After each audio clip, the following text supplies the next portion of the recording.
سلام، من سعید یاغانی هستم. با یک آموزش دیگه از نودلاک همراه شما هستم.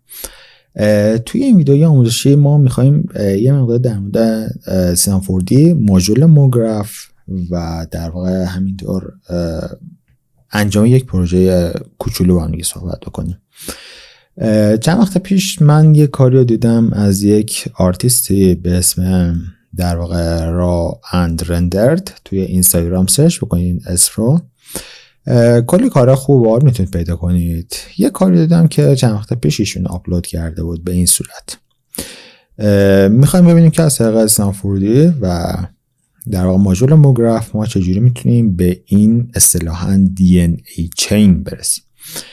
قبل شما اگه بیاید توی گوگل سرچ انجام بدید به اسم در واقع DNA چین، توی ایمیجز کلی در واقع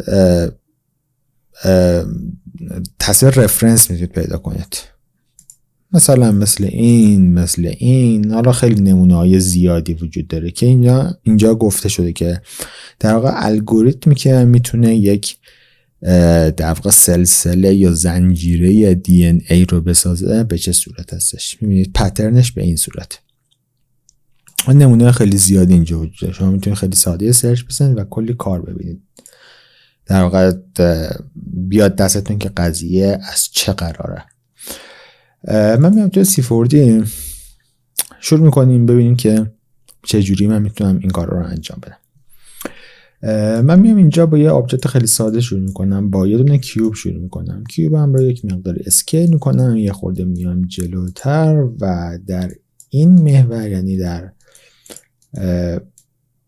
در واقع پوزیشن وایش یک مقداری سایزش رو تغییر میدم. به این صورت من دارم. حالا یک مقداری واقعا میتونه از این ور و یعنی در x و در واقع x و z هم میتونه یک مقدار اسکیل بشه. حالا من اینجا میام دستی ازشون سر میگم 3 سانت، در z هم میگم 3 سانت.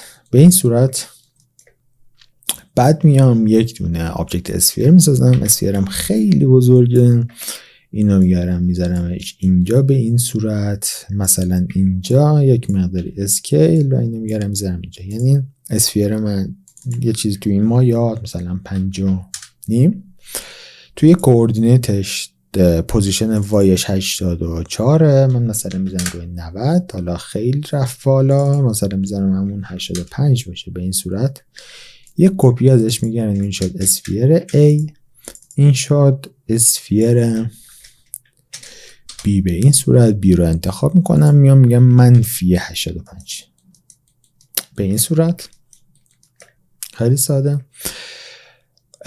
بعد که این کار رو انجام دادم میام همه رو انتخاب میکنم، میذارمشون در زیر مجموعه 0. یعنی همه رو انتخاب کردم، گفتم Alt و G که همشون بشن یک گروه. من میگم اسم این رو باشه ست 01. نول اول انتخاب میکنم، مثلا من یک رنگی واسش نظر میگم آیکون کالر اکتیو باش، یوز کالر هم باش آن، و یک رنگی مثلا به این صورت. خیلی تیره شد، فکر نمی‌کنم خیلی مشخص باشه. مثلا بعد از ست 1 یعنی کپی میگیرم، اسم اینو میگم ست 2 باش، مثلا رنگ این رو میذارم به این صورت. حالا من میتونم یه کپی دیگه هم ازش بگیرم، تا بذارم من اینو در واقع نیمینگش رو درست کنم. این به این صورت، این یکی هم باشه 3، این هم مثلا به این صورت. ست 1 رو خاموش کنم، من ست 2 هم خاموش کنم، ست 3 رو یک مقداری پارامترش رو تغییر بدم. یعنی در واقع کیوب رو انتخاب کنم، یک مقداری از این ور اسکیلش کنم، بیام ببینم به چه صورته. بیام کیوب رو انتخاب کنم توی یه آبجکت، مثلا این رو بیام بگم 4 و این رو هم بیام بگم 4. یک مقداری ضخیم‌تر، یه مقداری هم به این صورت. این از این و مثلا دورم باز کردم که ببینم اینجا چه پارامترهایی وجود داره. مثلا از این و یک مقداری تفاوت وجود میارم. بس در واقع اسفیر A و B رو هم میتونم انتخاب کنم، سگمنتاشو بیام مثلا اینجا تقسیم بر 2 کنم. صرفا من دارم این کار رو انجام میدم که وریشن رو به دست بیارم. حالا یک مقداری این بیاد اینجا و این یکی اسفیر رنگ یه خورده بیاد بالاتر به این صورت. این رو هم ببندمش. پس من در واقع اینجا 3 تا سلسله آبجکت دارم، 3 تا هایرارکی دارم که باید اینو زیر یه دونه کلونر از ماژول بسیار پرقدرت موگراف بذارمش. یعنی من میام این 3 تا رو با هم دیگه روشنشون میکنم، ست 1 رو انتخاب میکنم، آلت رو نگه میدارم، میذارم زیر یه دونه کلونر. اون 2 تا دیگر هم برمیدم، اونا رو میذارم زیر مجموعش. بعد که این کار رو انجام دادم میام کلونر رو انتخاب میکنم، میام توی آبجکت،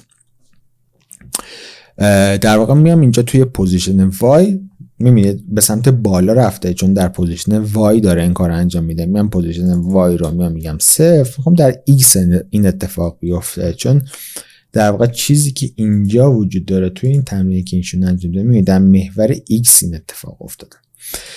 من میام اینجا در محور ایکس یک مقدار فاصله اینا رو بیشتر میکنم. میبینید یه مقدار فاصلهش بیشتر کردم. تو استپ بعدی باید تعدادش رو برم بالا، مثلا کانتش رو میگم 100.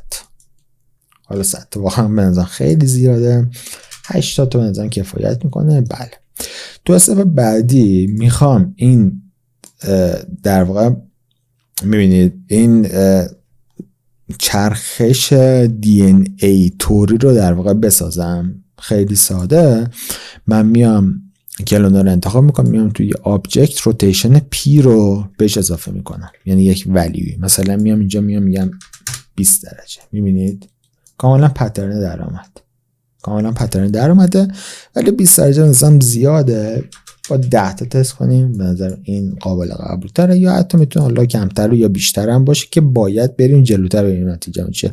خوبی ماژول موگراف اینه که خیلی اصطلاحاً نان دستراکتیو و پروسیجرال میره جلو. یعنی شما هر موقع که خواستید میتونید برگردید عقب‌تر یه چیزی رو اصلاح کنید بدون هیچ گونه دیلی، سریع فیدبکتون رو بگید. این فوق العاده است واقعا. حالا همینجوری رو همین 10 درجه باشه. تو سبب بعدی من باید این چرخش رو هم اینجا به دست بیارم. میبینید این روتیشن رو به دست بیارم.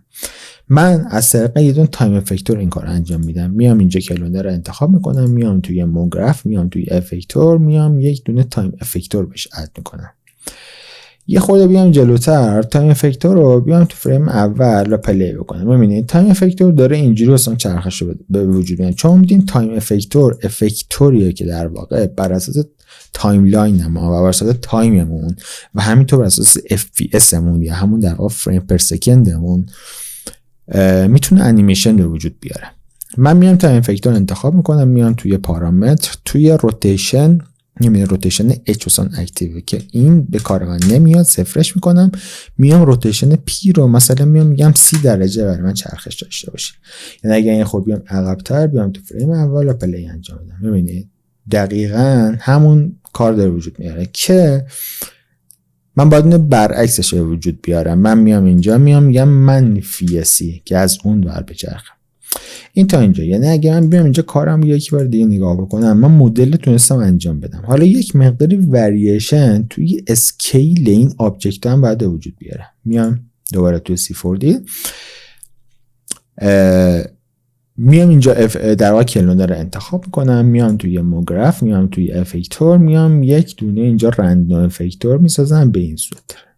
رندوم افکتور یعنی اگه من بیام دوتا رو ببخشید من بیام تایم خاموش بکنم، کلندر رو انتخاب بکنم، بیام روتیشن پی رو برگردونم سر جای خودش، به این صورت رندوم رو روشن کنم. رندوم افکت داره این کار وجود داره که رندوم افکت ها میدونیم بر اساس ست ولیو پوزیشن، اسکیل و روتیشن رندومنس یه جوری به وجود میاره که اینجا پوزیشن در هم کار نمیاد. من میخوام اسکیل رو به دست بیارم.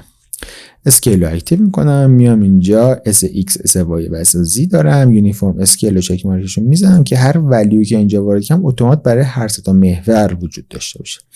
یک مقدار اینا رو اسکیل میکنم. میبینید کاملا رندوم این اتفاق میفته که شما میتونید بیاید توی افکتور با توجه به سیدی که اینجا وجود داره سیدش رو هم عوض بکنید. هر جا که شما خودتون دوست داشته باشید میتونید کار انجام بدید. تو استپ بعدی من بیام اینجا یه پلی انجام بدم. مثلا من اینجا اگه استاپ بکنم میبینید اینا علاوه بر این که کوچیک‌تر بزرگتر مثلا از لحاظ پوزیشنی یک مقدار تفاوت دارن. من دارم میگم تو C4D میام اینجا پوزیشنم اکتیو میکنم، ولی این ولیو واقعا برای من زیاده. این سه تا ولیو رو میگم 0 در 0 در 0. من میخوام در واقع محور Z یک پوزیشنی رندوم اتفاق بیفته براش. میام اینجا یک مقداری میبینید یک مقدار اینجوری تفاوت دست میارم. خیلی باحال شد. تو استپ بعدی من میام کلونر رو انتخاب میکنم، میام اون روتیشن پی رو به 10 درجه برمیگردونم سر جای خودش و میام تایم رو هم اکتیو میکنم.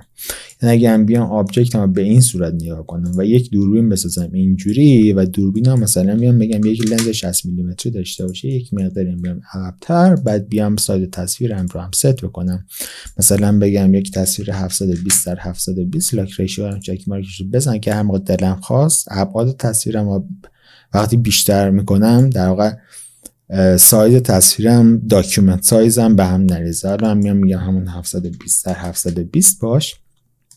شیفت وی رو میزنم، میام توی ویو در واقع اپاسیتی این ببخشید سیف فریم رو هم یک مقداری بیشتر میکنم، مثلا میگم به این صورت 100%. میام تو فریم اول پلی میکنم. ببینید من الان نتیجه‌ام بد نیست، ولی با توجه به چیزی که اینجا وجود داره هم یه مقدار جلوتره، هم یک مقداری من چرخش این کلونر رو باید بیشتر کنم. تو استپ اول من یه خواب بیام جلوتر کلونر رو انتخاب بکنم، 10 درجه زیاده، مثلا میگم 5 تا، این به نظرم بهتره. میبینید حتی به نظرم من اگر رندوم انتخاب کنم بیام توی پارامتر یک مقداری اسکیل رو هم کمتری بشه کنم، یک مقداری بیشتر شد. بعد نکته که وجوده این وقتی اینجا اینجوری میچرخه، این چرخشی که رندوم افکتور به میزانی که به وجود آورده برای من کمه. یعنی در واقع توی این تصویر یک بار دیگه نشون بهتون بدم. ببین من اینجا استوب بکنم، هر کدوم از این دونه دونه های آبجکت در واقع یک مقدار چرخششون هم رندومه. من برای اینکه این کار انجام بدم میام رندوم افکتور رو انتخاب میکنم، میام توی روتیشن چک مارکش رو میزنم. اما قبلش من دوربین بیام بیرون، بعد بیام تایم خاموش بکنم، کلونرم برگردونم همون سر جای خودش به این صورت. بعد بیام رندوم رو انتخاب بکنم، بیام اینجا در روتیشن پی یک مقداری ولیو واسه درجه توی این محور به وجود بیارم، یک مقداری. بله اینجوری بهتر شد. بعد یه نکته مهمی که وجود داره، من این ستا رو باز کنم چیزم بهتون توضیح بدم. من الان اینجا 3 تا رشته آبجکت دارم، میبینید ست 1 ست 2 ست 3. یعنی اگه من بیام اینجا متریال بسش در نظر بگیرم، یعنی مثلا بیام بگم این باشه 1، یکی دیگه هم بسازم اینم باشه 2، یکی دیگه هم بسازم اینم بشه در واقع 3، یعنی اینا نسبت بدم به این 2 به 2 و 3 هم به 3 و 1 رو بیام بگم مثلا یه همچین متریالی، این رو هم بیام بگم یه همچین متریالی و این رو هم بیام بگم یه همچین متریالی. اگه نگاه بکنید من میام تو نمای فرونت که بهتر مشخص باشه. متریال اول من چی بود؟ این بنفشه بود، این بنفشه است. متریال دوم من این متریال قرمزه. متریال سوم متریال آبیه. چون که در واقع کلون های یعنی کلونز من توی کلونر بر اساس آیتریته، یعنی بر اساس شمارندگیه، میاد میشماره، میاد میگه اولی دومی سومی، میبینید اولی دومی سومی تموم شد، دومی از اولی دومی سومی. ولی چیزی که اینجا توی این کار وجود داره کامل رندومن همشون. من به جای این کار میام کلونر رو انتخاب میکنم، کلونزشو از آیتریت عوض میکنم به رندوم که رندوم اینا همشون دیستریبیوت بشن. حالا شما تعداد این ستاتون هر چقدر که بیشتر باشه این رندومتون بیشتر هم میشه. یعنی من الان 3 تا دونه ست دارم، شما 5 تا بسازید، 10 تا بسازید، هر چند که دوست دارید بر اساس ذائقه خودتون. بعد که این کار رو انجام دادم من مثلا میتونم بیام کلونر رو انتخاب بکنم و سیت رو اینجا عوض کنم. ببینید من کاملا سیت رو دارم عوض میکنم، خیلی ساده. بعد برگردم دوباره توی دوربین، بیام کلونر رو انتخاب کنم، روتیشن پی رو برگردونم سر جا خودش، 5 درجه بود و اینجا تایم هم اکتیو کنم، بیام تو فریم اول و پلی انجام بدم. حالا به نظرم تایم در واقع روتیشن پی میتونه توی خود بیشتر هم باشه. خیلی خیلی در واقع ساده داره این اتفاق میفته.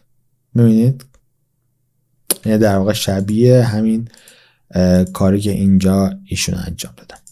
حالا من شبیه همین کار رو انجام دادم با توجه به همین چیزایی که گفتم بهتون، فقط تفاوتش اینه که نورپردازی انجام دادم توسط موتور رندر ردشیفت که اینجا یه دونه نور دارم، یه دونه نور در واقع داملایت دارم که یه دونه HDR بهش اضافه کردم. به این صورت اگر میخوام HDR رو به شما نشون بدم، در واقع ایمیج بیس لایتینگ که هم بر اساس این تصویر نورپردازی که هم صحنم رو، یه دونه دوربین دارم و یک سری در واقع موگراف دارم که مثل دقیقا همون چیزی که با هم دیگه کار کردیم.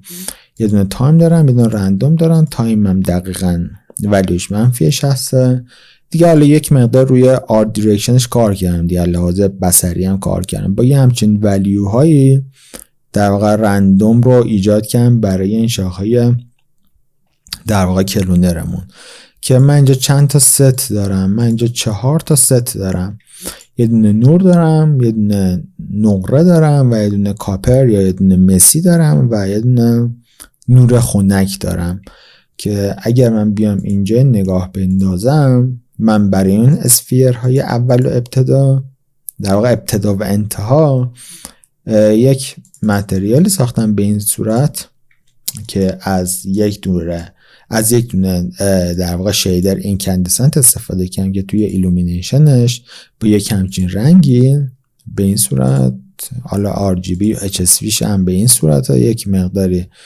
یه تینت خنک توش وجود داره و اینتنسیتی مالتیپلایرش روی 3 و برای اون بذارید من اینجا اکتیو کنم که بهتر مشخص بشه. برای این سیلندری هم که اینجا وجود داره از یه دونه متریال نقره‌ای استفاده کردم که اگه من روی متریال اینجا دابل کلیک کنم بیام توی شیدر گرافش، به این صورت متریال رو دارم که از پریست سیلور استفاده کردم. پریست بس ساده خود ردشیفت. صرفا ما چون بحثمون بحث کلاسی بوده، من خیلی سریع متریال رو اساین کردم. این از این یه دونه کاپر دارم که برای اون سیلند و 2 تا اسفیر رو از یک متریال به این صورت استفاده کردم. یه دونه البته این کاپر که نیست،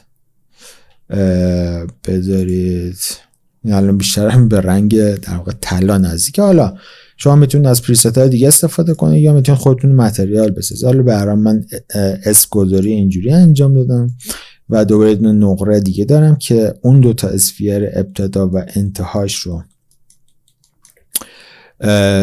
نقره در نظر گرفتم و همینطور اون سیلندر رو، یعنی اون سیلندری که ارتباطه بین اون 2 تاست. و اینجا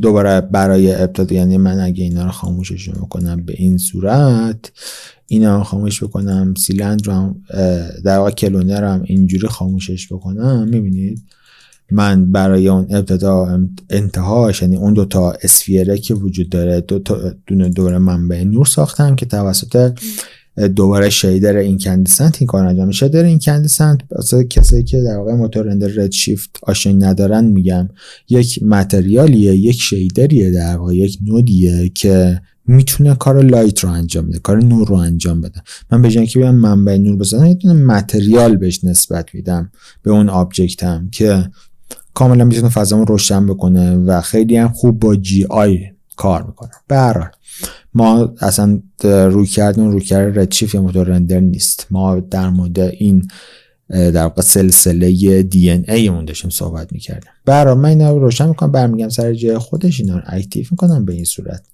یعنی من بیام تو فریم و پلی کنم. ببینید من کارم به این صورت دارم. تایملاینم هم روی 149 فریم ست کردم که کاملا حرکت من لوپ باشه، یعنی کاملا مثل کاری که ایشون انجام داد. حالا مثلا شما میتونید کار بالاتر انجام بدید. مثلا من بیام اینجا کلونر رو انتخاب کنم، بعد بیام توی موگراف، بیام توی افکتور، بیام بدون دیلی افکتور بهش اد بکنم، بعد بیام تو تنظیمات دیلی افکتور اینا میذارم این زیر مجموعه گروه موگرافم، بیام دیلی افکتور رو انتخاب بکنم، بیام توی افکتور مثلا مودم رو از بلند عوض بکنم به اسپرینگ، بیام تو فریم اول پلی بکنم. یک مقداری حالا میتونم استرنسش رو بیشتر بکنم. یه پس حرکتی هم اینجا میتونم بسازم. به نظرم خیلی خیلی اسموت تر شد. حالا برای اینکه تصویرش رو بهتر ببینیم مثلا میتونم اینجا بیام تایم رو انتخاب بکنم، بیام توی پارامتر، بیام اینجا توی فریم مثلا 65 برای این انیمیت بزنم، بیام اینجا این رو بیام بگم 0 و یک انیمیشن اینجا بسازم تو فریم اول. میبینید به واسطه این دیلی افکتوری که من اینجا ساختم یک پس حرکت ساختم که اگه من خاموشش بکنم شما دیگه اون پس حرکت رو نمیبینید. به هر حال شما میتونید از انواع و اقسام در واقع افکتور رو استفاده بکنید. تو زیر مجموعه افکتورها ما در واقع فیلدهای بسیار قدرتمند خیلی خیلی کار متفاوتی میتونیم انجام بدیم باشه. حالا من برگردم توی اینجا، من بیام دیلی هم رو دیلیت بکنم، تایم هم انتخاب بکنم، بیام انیمیتش رو هم دیلیت بکنم. حالا ببینیم نتیجه ما چجوری میشه، یعنی در واقع خروجی ما که واسه رندر خواهد بود چجوری خواهد بود. من بیام اینجا رندر ویو رو باز بکنم، بیام در واقع اول بزنم پست افکس رو اینجا خاموش بکنم و یک بار صحنه‌مو رندر بکنم. می‌بینید خیلی خیلی ساده من این کار رو انجام دادم و خیلی خیلی قدرتمندم ردشی میتونم رندرش بکنم. بعد من اومدم اینجا پست افکس رو اضافه کردم بهش که در واقع بلوم رو بتونم اینجا بسازم، یه مقدار گلر داشته باشه و در واقع استریک یک مقدار داشته باشه. میبینید یک مقدار استریک داشته باشه و اینجا از این LUT هم استفاده کنم که میتونید اینجا مقدار LUT شدتش رو کمتر یا بیشتر کنید که در واقع فایل های لوکاپ تیبل هستش. بعد که این کار رو انجام داد شما خیلی ساده بر اساس تایملاینتون که دارید میتونید تصویرتون رو رندر بکنید. بعد که من این کار رو انجام دادم اومدم توی نرم افزار افتر افکتس به این صورت در واقع فایلم رو اینجا اضافه کردم اینجوری، یعنی اگر من یک بار بزنم تصویرم پلی بکش رو شما ببینید به این صورت دسته رو میبینید. ولی نکته که وجود داره اینجا یک مقدار نویز من دارم. میبینید یه مقدار من نویز دارم که میگم چون در واقع بحث کلاسی بوده صرفا من با تنظیمات پایینی از ردشیفت صحنه‌مو رندر کردم. ولی خب بالاش من یه دونه ادجاستمنت ساختم و توی ادجاستمنت هم در واقع به این صورت از یه دونه کرو استفاده کردم که یک مقداری کنتراست و برایتنس رو کمتر یا بیشتر بکنم بر اساس ذائقه خودم و از یک دونه افکت RSMB هم استفاده کردم برای اینکه در واقع موشن بلر رو جنریت بکنم. بعد که این کار رو انجام دادم این دو تا لایه رو با هم دیگه پری کامپوزش کردم به یک لایه جدید.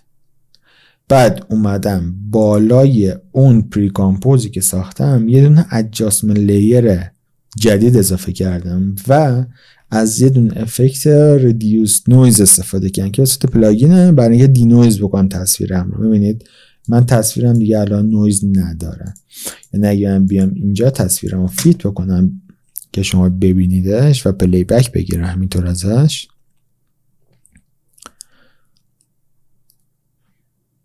در واقع داریم میبینیم که الان تصویرمون رو خیلی خیلی خوب ما